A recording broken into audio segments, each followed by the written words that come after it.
all good. It's all good. It's all good. And that's not even my title. So should we start? Can I start over? Okay. All right. So I'm Arana Shapiro. I'm the Chief Operating and Programs Officer at Games for Change. And we're very excited to welcome you to our panel today about esports and gaming in school settings. I'm going to let each of the panelists introduce themselves quickly, and then we're going to dive a little bit more deeply into what each of them do. And then we're going to have a nice conversation about why games and esports are a perfect addition to school settings. Ready? Anthony, you want to go first? Hi, I'm Anthony Casanovas, and I'm a EdTech project manager with the New York City Public School System, specifically with the Division of Instructional Information Technology. Hi, I'm Maggie Mills. I'm the program manager for curriculum with Arizona State University's Youth Entrepreneurship Team, and I help develop curriculum in support of the Verizon Innovative Learning Lab program. My name is Leah Hirsch. I'm the Senior Director of G4C Learns, so I'm here at Games for Change, working in our K-12 space. So working with teachers, working with kids, informal educators, museum educators, on how to harness the power of play and games in the classroom and in other educational spaces. Thank you. Hello, my name is Nick Matula. I'm with Verizon on the Corporate Social Responsibility Education team. I help lead a variety of our in-person and virtual offerings and programs, which I'll talk in more detail in shortly. All right. So like I said, we're going to start with letting each participant talk to you a little bit about the work that they've done within the esports and gaming ecosystem. And then we'll open it up to a more free-flowing conversation. So I think we can just start. Why don't we start with Nick? Hi, everyone. So as I was mentioning, I'm part of the Verizon Corporate Social Responsibility Education team. So I have a dual responsibility at Verizon. I help lead an in-person program called Verizon Innovative Learning Lab program, where we build fully functioning makerspaces in Title I schools across the United States. We actually partner with a variety of organizations such as ASU to support programming, to develop a curriculum to infuse that technology meaningfully across that school and campus. And then on the other side, I actually help lead partnerships and content strategy for our Verizon Innovative Learning HQ platform, which is an all-inclusive online resource that provides free open access curriculum, content, training materials, professional development, micro-credentials, and XR applications. We'll actually be able to share some of our resources on Verizon Innovative Learning HQ shortly, but that's just kind of the long short of some of the work that I do. We're going to call that Vil HQ. Today, We'll call right? it Vil HQ, yeah, for sure. So at Games for Change, at G4C Learn, I help to run some of our flagship programs like the Student Challenge, which is a national game design competition that asks kids to design games according to a social justice theme.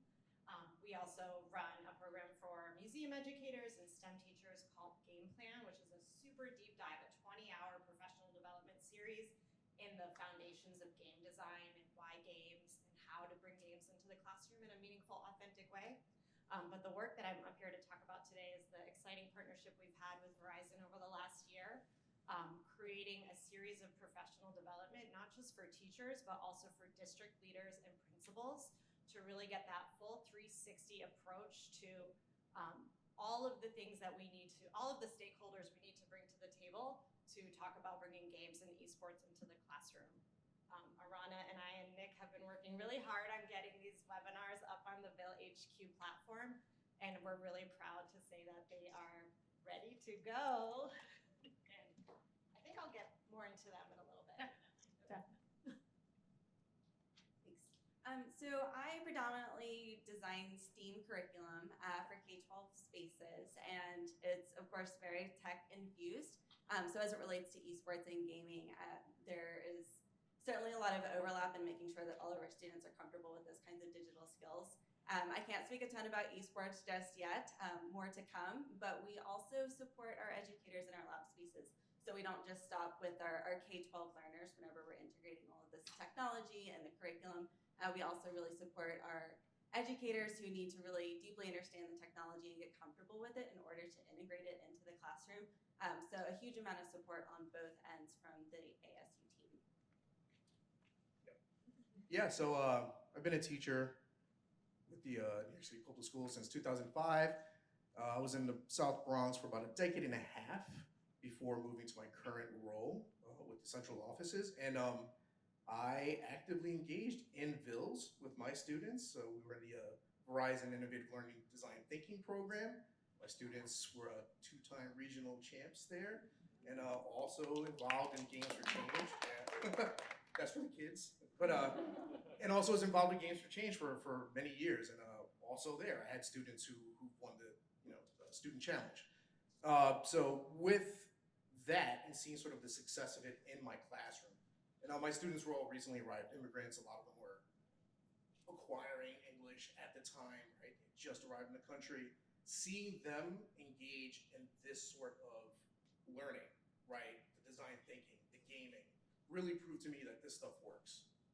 And through my current role, I'm trying to spread that sort of throughout the rest of the city, making sure that more schools are engaging and more teachers are trained up in it. And this year we successfully pulled off the Minecraft Battle of Burrows, and we'll be able to see a little bit of that shortly. Yeah, go for it. Yeah. Keep talking while Yeah. I So first thing we're gonna see, I believe, is the mayor's call to action. I actually was at a party with Mayor Adams, and I mentioned to him, hey, we got some homework for you, and he recorded a little call to action for us. And Alright, this one first? Is that good? yes. Sorry, it's really. Can I take up this mouse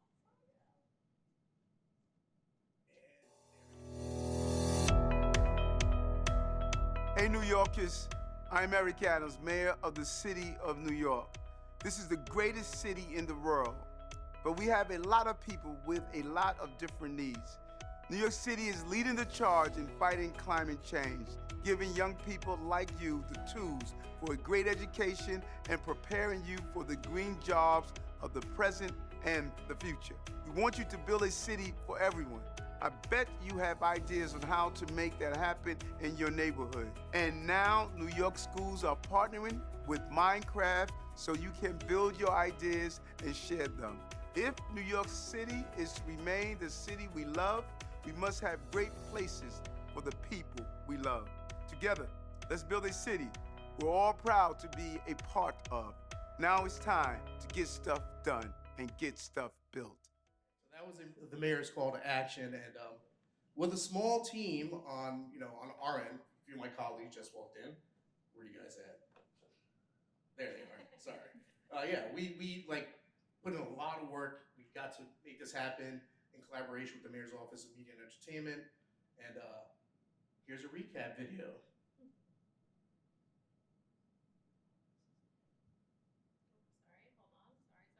Sorry, hold on. Sorry. Hold on. This looks like it should be easier right now. Okay.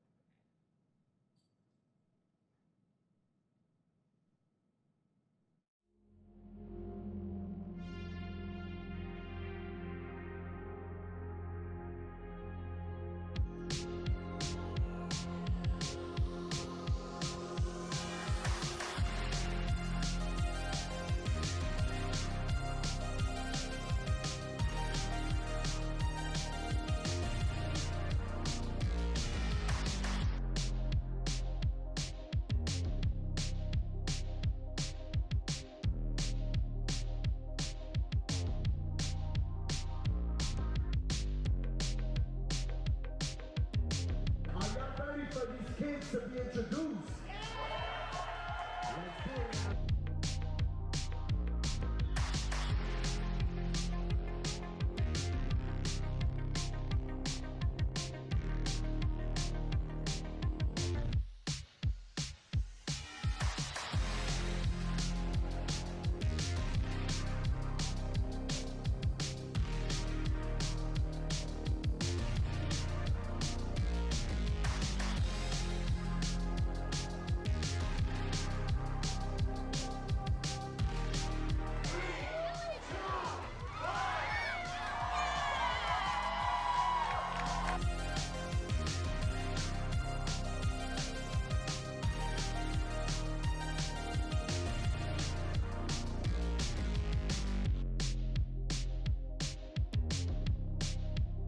Give a round of applause to Microsoft for making that happen for all of the kids. And our winner for the junior division, first place, Staten Island.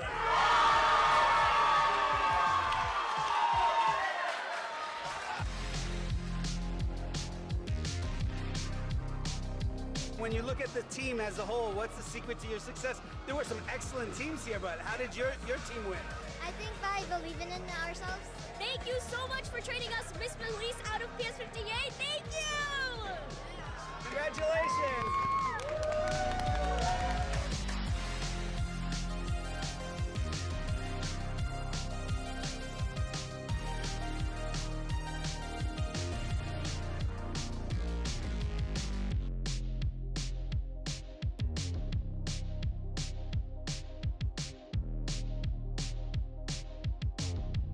To me, the Minecraft Challenge gave me an opportunity to express my creativity and get to know people.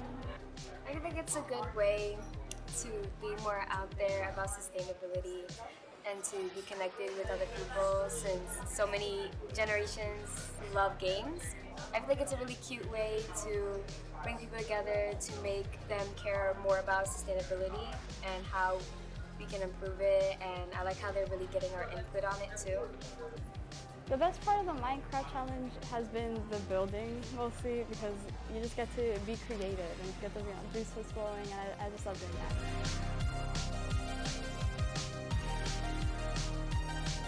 that. All of this equipment that they all played with was donated and sponsored by a lot of the partners here.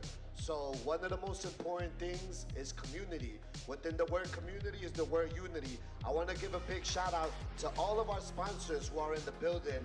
And I just want to highlight them real quick because without them, there is no event happening. So please give a warm round of applause.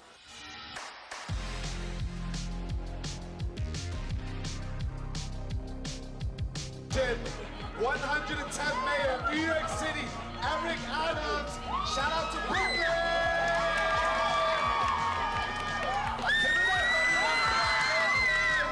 Question, what was the strategy? Strategy was really notify the most important part of New York City is the diversity and inclusivity that we have here. Make sure everybody, other cultures, nationalities, ethnicities, they all come together and make incredible ideas, and that's how we got this.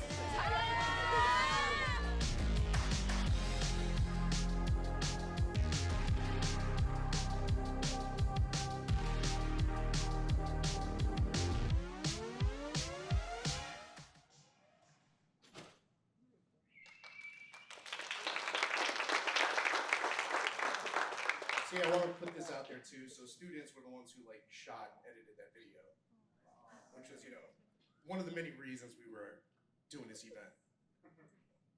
Okay, so as you can see and see from the videos and hear from the panelists, we have a lot of expertise on the panel in using games and esports in schools. And so I want to start with a question of kind of like why games and esports? And so I'd like you, whoever wants to, so it's sort of an open to all the panelists, whoever wants to jump in, to just discuss some of the outcomes or impacts you've seen from the integration of esports and gaming into K-12 spaces. Anyone who wants it. And it doesn't have to be these projects, but just in general, like why? Yeah, no, absolutely. I think, you know, we have a long way to go in terms of demystifying gaming and esports in schools, and how these resources and opportunities can provide students with the skills they typically gain in a formalized classroom. Right? If you look at esports gaming, right, what are those skills students develop, right? Critical problem solving, right? Team building, right? Ability to communicate, collaborate, collectively, right? How can we take those skills students are developing independently as they're playing games and frame it in a meaningful way such that they can transfer those skills to in-person learning, right? I think that's an essential opportunity for us to grasp, right? We look at esports and gaming globally, 3 billion people around the world play esports, right? By show of hands, how many of you have played a game in this room in the last year, right? The vast majority of you, right? There's huge market capitalization, right? And the fact that we're not leveraging that, providing students with the opportunities to gain those skills and transfer those skills is a disservice to our youth, right? And that's why we're trying to partner with core organizations, Games for Change, Arizona State University, even the New York City DOE to provide students with those opportunities to hone, to refine, to really build that portfolio of knowledge and skill base that they can eventually take to their careers, right? That they can eventually take to college or wherever their pathway leads them. I'll add on to that. I live in upstate New York, and just last week, I got a tornado warning in the middle of the night. Neighbors in neighboring counties flooded. And where I live in upstate New York, if you look at the climate change map of the US, it's like the best place to live, and it's not feeling like that anymore. And this is just to say that the kids in school right now are gonna have to solve the unknown problems of the future, right? There's a whole bunch of stuff that's gonna come at them that we don't know yet, and they don't know yet. And my experience from teaching for over a decade in New York City public schools is when I empowered kids as design thinkers, they became people who could solve problems. So for me as an educator, that's what I emphasize in the work that I do with teachers is really helping teachers themselves to start to take on the mindsets of design thinking, and then they can, once they can embody it, they can bring that into the classroom with their kids. I'll add on to that a little bit. I think I have a couple of points to make. One, around kind of demystifying esports and gaming in the classroom. A lot of our educators, I think, maybe don't realize that we're already sort of sneaking it in, right? We have a lot of experiences out there right now that are like augmented reality, virtual reality based that are gamified learning experiences. So when we approach educators or school systems and we're kind of recommending or suggesting that they consider implementing esports and gaming, it can sound a little intimidating, but I think we have proof of concept, right, that they're already using it without even realizing it. And it's working, and their students are already benefiting from it. So it can only go up from there. If you guys have seen any of the earlier sessions from today or yesterday, you've already seen the data. So we know that it's working. And then to speak a little bit about our 21st century skills that we're bringing in and like the necessity for our students. It's just so relevant right now that they learn these transferable skills, right? So it's not like we're going in to teach them, just like how to play a game or how to build a game. Being any part of that ecosystem, I think, is super important for them. Yeah, so in designing and developing the Battle of Boroughs, the live event version of it, yes, to everything everyone's saying about demystifying gaming and education, but also we were trying to sort of shatter the stereotypes that come with gaming and also come with esports. And I think we're going to talk a little bit about that later, but esports is a hot topic right now in New York City. We have a lot of school leaders who approach us about esports, and they're only approaching it from a very surface level, right? They want to engage students, drive up attendance, right? So when we put together this event, we wanted to make sure that we had students of all colors, of all races, of all creeds. We wanted to have young women actively engaged in it.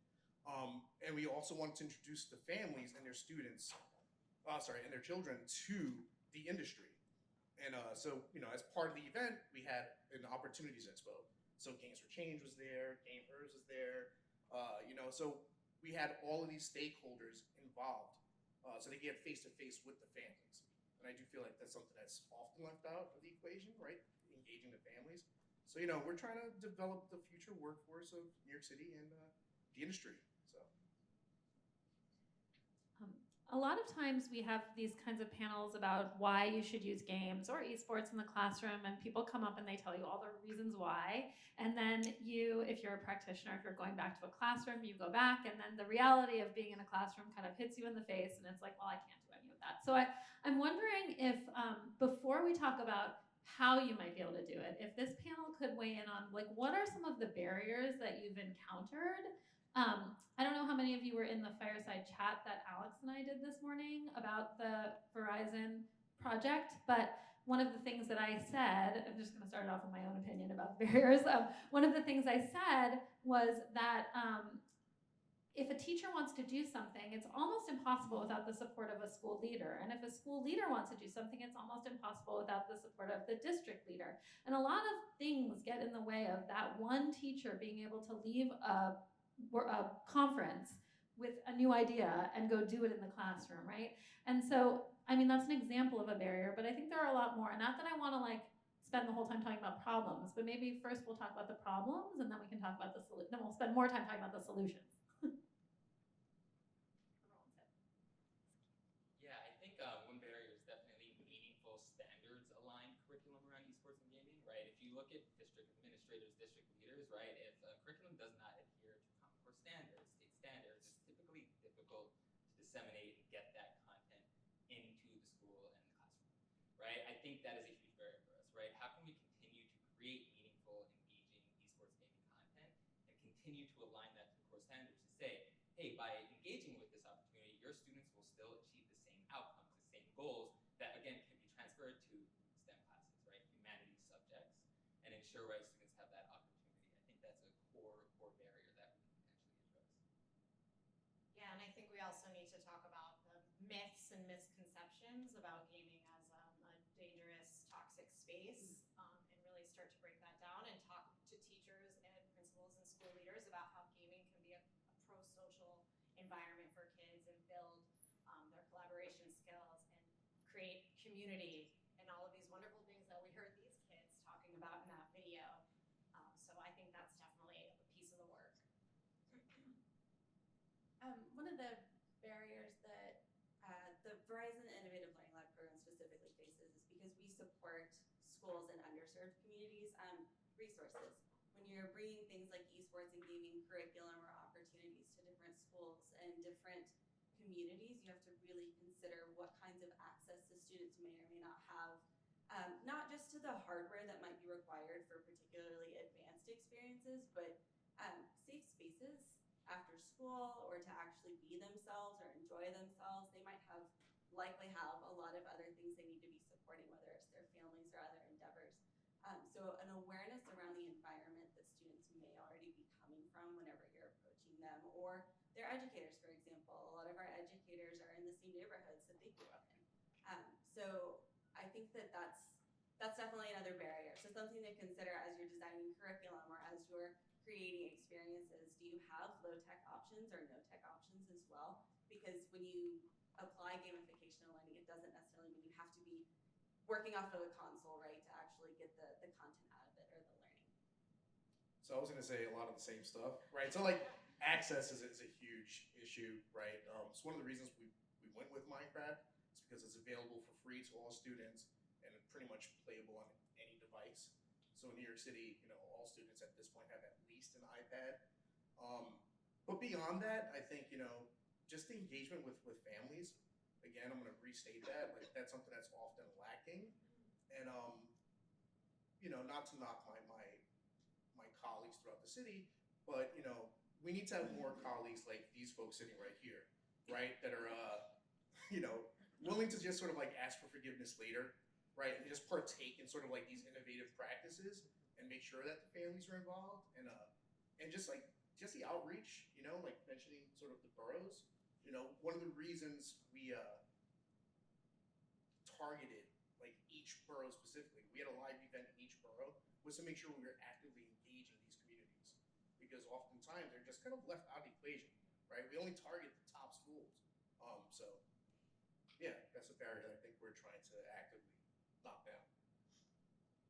Okay, so let's talk about some strategies for knocking down the barriers, because I know all of you up here have experience with that. So any kind of tips, any ways to kind of move through some of that stuff that you want to share?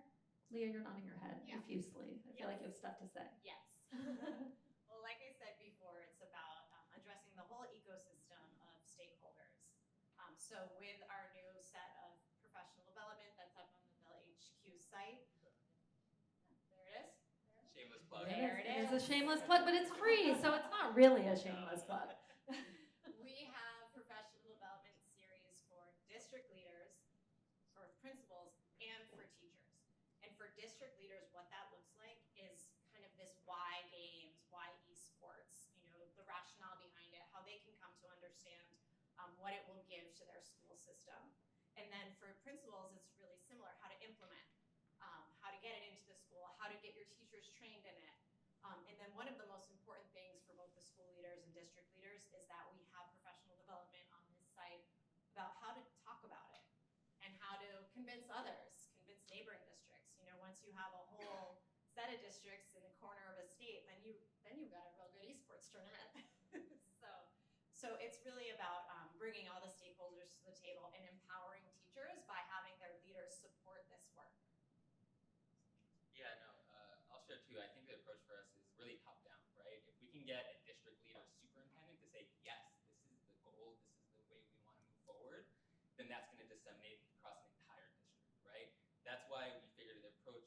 yes, we understand teachers want this type of content. They may have access to curriculum, but how many resources exist for a district administrator? How many resources exist for that superintendent who has that interest but hasn't had the support or knowledge base or the opportunity to really access that knowledge base, right? So that's kind of, a trickle-down effect, right? If we can reach the highest echelon within a district, within a schooling community, the hope is that that'll essentially support everyone below them, right? So I think that's the approach we're taking. Yeah, and I think too, just viewing it as only esports is sometimes problematic because I feel that a lot of our school leaders currently see it as just a competition, right? We just want a bunch of kids in a computer lab competing, and something that we're really like hyper focused on is ensuring that there's sort of like a goal, right? Like beyond the competition, what are students doing? And that's why we got all of the different partners involved at the expo, why we wanted to have the families engaging with them, and making sure that students are like, one of our students, Lola, right here. Lola, raise your hand. All right, like Lola was a shoutcaster for this big event, and now she's like famous globally, right? I think. But it was just like introducing them to the different careers. There's a load of careers in this industry, and making sure that our school leaders, our teachers, our families all really understand that. I'm just going to add on that the teacher and the school leader and district leader professional development that's on the screen has a whole section focused on career pathways in esports, which I found really fascinating to be a part of putting together. Only because when you think about gaming, it's about the playing of the games or the designing of the games. But when I started to dig into the different careers that were kind of associated with esports, it was impossible to make the argument that this doesn't belong in schools, right? Like there's writing, there's reading, there's communicating, there's designing, there's programming. It's just so much. And so, but I have to say, like, I've been in the games and learning space for a really long time. Esports is a newer part of it for me. And so my eyes were open to that. And I think getting other people who are in leadership roles and opening their eyes to that is really, really important also. To add to this one? Okay.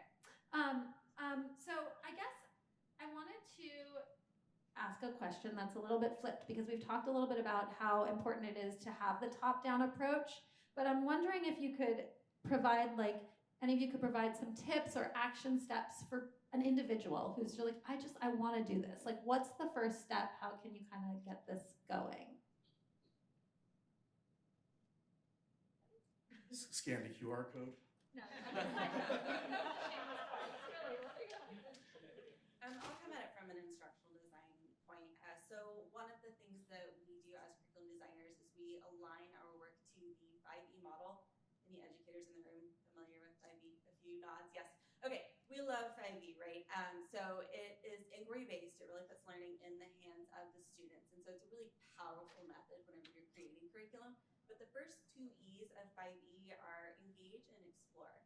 And that's really the opportunity to allow students to start doing their own learning before you start providing them with objectives and intended outcomes and things like that, because that's where we lose people. But giving them an opportunity to start that knowledge construction on their own and engage and explore. And I mean, I think we're all here in agreement that the best tool for that is gamified learning opportunities to use like that intrinsic motivation that I think most or all of us have to have fun with what we're doing. To win something, like it's just a great, it's a really great tool. Another recommendation that I have is making sure that students feel really comfortable with whatever tool or tools are provided to them for these opportunities. So maybe don't let them engage with whatever method is comfortable to them, I guess is really what I want to say. The digital skills are important. Training them on the different digital skills is really important. But it still needs to be something that they really, really enjoy and want to come and do. And maybe some students don't love group work, teamwork, collaborative opportunities. Maybe they'd rather engage on their own. Let them do that. I think that that's how you try to reach more than just like one target group whenever you're bringing it into the classroom. I'll jump on that. So listening to the students, like their voice is the most important. So definitely starting there first. In fact, to your point, right, like the Minecraft club. So the team that actually won in Brooklyn, in speaking with those students, I learned that, one of the students doesn't even really game, but they really wanted to be involved in that club because they wanted to be the treasurer for the club. I thought that was amazing. And that was just sort of like, if I didn't listen to the students, I would never know. I just assumed that they just want to play games, right? No, they actually want to be involved in other aspects of it. So that's really important. And I think also, it's a little cliche, but professional learning communities, like actually find them, seek them out. In New York City, we have a really strong, schools tech community. So I think finding that and picking the brains of other colleagues, other peers is really important. I'm going to piggyback on that, Anthony, because I think seeking out professional learning experiences that are immersive. So, for example, in our G4C Learn PD that we provide for educators, folks are asked to really sit in the seat of learner and what it feels like to be a kid going through this game design experience. We ask our educators to design learning games and move through all the steps of the design process, and that isn't necessarily so they come out of the PD with a beautiful learning game to bring to their classroom. It's really so that they experience empathy with what it's like for a student to go through that productive struggle. So I think seeking out professional learning experiences that immerse you in the thing that you're asking the kids to do. We don't all need to be gamers to bring games and game design into the classroom in a powerful, meaningful way. Can I just plug? So I am gonna, sorry. But the next thing that's coming is a teacher PD on Verizon, and the program that Leah is describing about bringing educators in and having them design games, it's gonna be available asynchronously through the Verizon platform. So you can come to Games for Change and do it. It's a free program. So, I mean, everything that we're talking about is free, but you also could go on to the Vil HQ and do it there too. Yeah. One thing I was going to share too, I think it's okay to take risks if you're tenured, right? It's okay, right? And we're not expecting everyone overnight to have an entire esports league or team, right? Start small. Start with the small tech team. Start with the club at your school, right? Start with these entry points that will allow that dissemination, right? To build that culture of trust around this type of content, which could then create a big impact like the Battle of the Boroughs, right? Start small. It's okay. Transformation doesn't happen overnight, right? It happens over time, gradually, with support, adoption across the entire community. So we have time for one more question because I want to leave time for the audience to ask questions. So the last one's a big one, but maybe I'll just answer it. Whatever. You'll see what you can do with it. In your eyes, what does the future of gaming and esports look like over the next 10, 15, or 20 years? Just a small little question. Yes. Go for it. Yes, esports. I think we're at the precipice right now. I think, obviously everyone's doing esports, everyone's gaming to a certain extent. I just think there's going to be wider adoption over the next few years, right? I think, obviously, by working with trusted organizations like Games for Change, Arizona State University, right, building that trust within the community with reputable organizations to say, hey, what we're developing is meaningful, right? We have the Gravitas, the cloud, right, to work with these core partners who have been doing this work for so long, right? Let's create a transformation and movement and really see this begin to explode. That's not the best answer, but yes, bigger, more. I'll jump on that. Just games and play are widely understood to be essential part of the educational process. That it's just like reading and doing math is a part of it. Like I would love to see a world where games are brought into the classroom and that way that it's just like one of the many tools in teachers' toolboxes, whether it's through a learning game, a high quality learning game, I would add. There's lots of not high quality learning games out there, so we will teach you how to discern the difference if you come to our PDs. Yes, scan the barcode. I lost my train of thought. Discerning the difference between learning games, or if it's writing curriculum that is story-like and follows a narrative that feels like a game, or maybe it's teaching your kids to be game designers, like Anthony's Battle of the Boroughs program.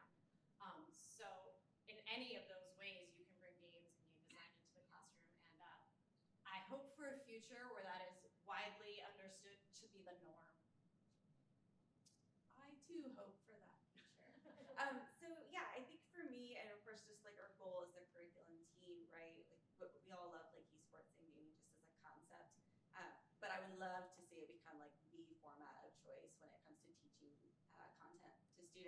And not just K-12, right? Adult learners as well. There's a lot of data to support that for training in all kinds of careers. It's extremely effective. So yeah, that's kind of my dream for that. So I'm gonna actually say the industry and New York City becoming a hub for the gaming industry will really drive this, at least with the New York City public schools. A big event like Battle of Boroughs really brought eyes to it, but I think until the industry is like fully established in New York City, like senior leadership within New York City public schools won't pay it any mind. So I mean, when we get there, I think we're gonna see a lot of positive change. Okay, we wanted to leave a little bit of time for questions from the audience. So if you have a question, we have about 8 minutes. 7 minutes. 7 minutes. Ready? Here we go. Do you guys want? Can you yell it out? Sure. Right here. Yeah. Yeah, go for it. So you guys really hit on a couple different times about the issues in trying to solve alignment with curriculum. And it's really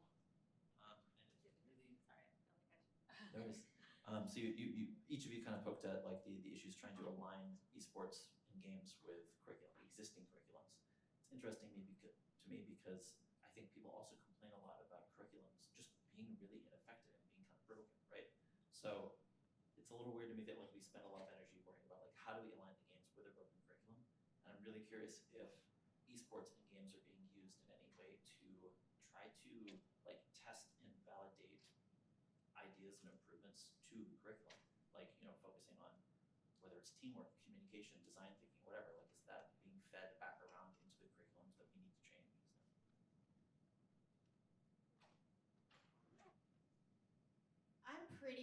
I feel pretty neutral about a lot of learning standards. I have been a teacher for a long time. I left the classroom in 2016. But I will say there has been a shift over the last 5-10 years, especially with the next gen standards. Those of you who are science teachers, math teachers are familiar with these standards that we're using in New York and across the country that are really much more deep and allow for much more depth rather than breadth and coverage of content. And teachers are kind of freaking out about it. And like, I feel like we have an answer right here on this panel that the project-based learning that comes through bringing games and play into the classroom and bringing authentic design thinking into the classroom is an answer to how do I address all of these new complicated weaving, cross-cutting concept standards that are within the next gen standards. So I do think the work we're doing is moving in sync with the direction that state and federal learning standards are moving, and hopefully the standards will keep moving in that direction.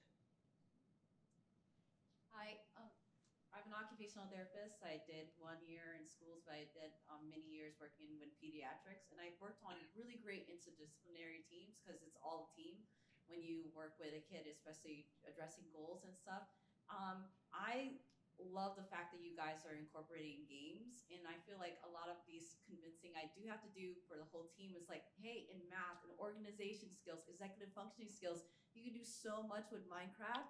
Honestly, guys, it's amazing. You can teach them about building circuits. You can build machines that actively work and do things for them for a specific goal with like redstone and everything like that. They featured these solar panels that you can actually put on a tree and make the trees light up, or make even a machine light up and do other stuff within Minecraft. There's so much you can do within Minecraft, and I want more OTs and interdisciplinary teams to use it, because you can literally have a Minecraft course for math, for reading, for all these different subjects. It's not just a computer classroom based box. You can incorporate Minecraft in anything.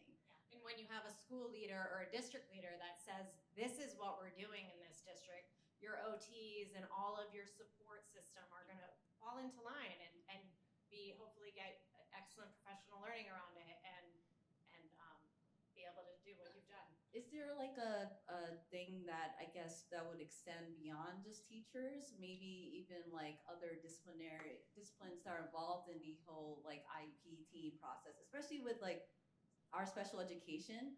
I feel like some kids are not being almost addressed in the same way of play. as all their other counterparts. And I feel like sometimes we're so based on just like trying to meet a goal versus like all these kids also play Minecraft. How would you like, I guess, give advice to that? I would say, games are a medium, right? And it's really up to the instructor on how to leverage that medium, right? I mean, look at our traditional classroom. Like, a video game can replace a textbook, right? And I think that's the direction we need to go in really changing and shifting the mindset that it's not just gaming, we're not just playing, right? Through the process of gaming, students are creating, they're discerning their gaming skills, right?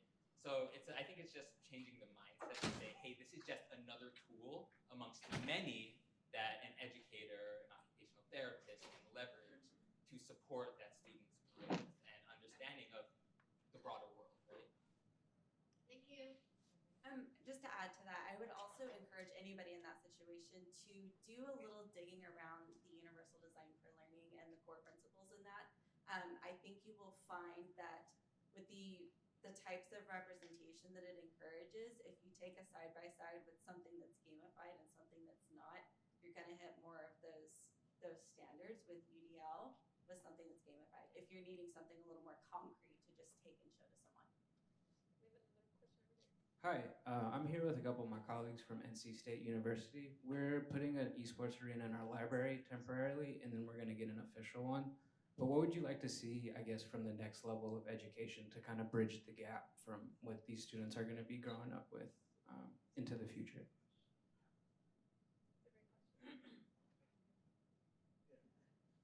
So something that we're going to be tackling, like in the immediate future, is working on articulation agreements with higher education and public schools.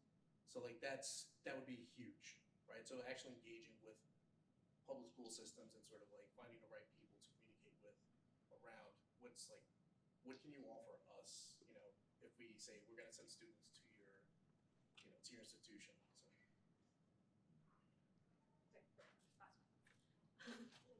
My question is for Anthony. I'm coming from Istanbul, Turkey, and a couple of years ago when the esports concept is rising, a lot of places in Turkey open up their esports places. They invested in a lot of computers, gaming computers, LED screens, big screens, gaming seats and everything. They invested a lot of money on it.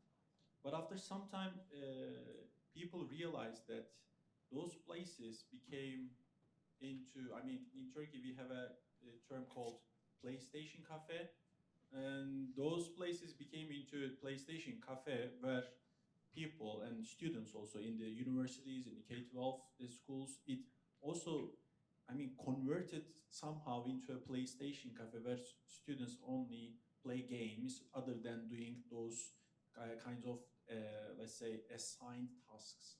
After doing those assigned tasks, such as Minecraft projects, how do you prevent the other students playing other games such as Valorant, GTA, all those different games? How do you prevent them to play those games and parents thinking that my kids are playing Valorant in the school or my kids are playing GTA with their friends in the school? How do you prevent that? So when we're discussing exactly that with school leaders, we kind of advise against creating just an esports lab, right? Because I feel like you are limited, right? And it's going to be exactly that. It's just going to be a dumping ground for students to go play games, right? So when a principal's like, we're doing it to, boost attendance, I know exactly where that's going, right? In 2 years, 3 years time, that's just going to be, a mess of a lab. So, we encourage them to make sure it's going to be more of a design lab, right? Yes, there will be gaming there, but that's not your main goal, right? It should be a place of learning first. The gaming stuff is just kind of like the icing on the cake. Yeah, there's also going to be googly eyes, pipe cleaners, and the whole, setup for prototyping. Unfortunately, we have to stop. I know there's other questions. These guys and what did I do? These guys will be outside in the hallway. I'm volunteering them to answer questions outside in the hallway if you have questions. And again, just Verizon has a big presence here. They're huge supporters of Games for Change, and these are 2 more upcoming activations if you want to learn more about the work that they're doing, which is amazing work. Okay, thank you so much, everybody.